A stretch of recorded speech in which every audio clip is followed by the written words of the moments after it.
Une véritable marée humaine dans les rues du Caire et d'Alexandrie en Égypte.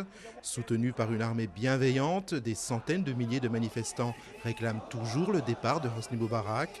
Mohamed El Baradei, l'opposant le plus en vue, a exhorté le président à quitter le pouvoir au plus tard vendredi.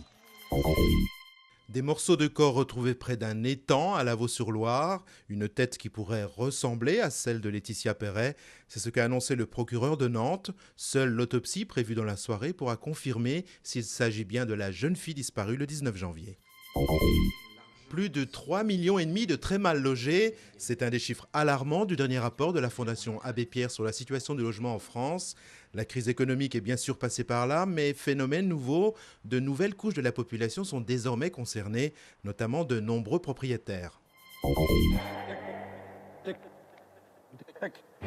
La souffrance du bégaiement, la charge d'un trône, l'histoire vraie d'un combat peu connu contre un handicap vécu par le roi d'Angleterre, George VI, Colin Firth, soutenu par sa femme Helena Bonham Carter, et porté à l'écran de manière très personnelle par Thomas Hooper, un biopic historique émouvant, favori pour les Oscars avec 12 nominations.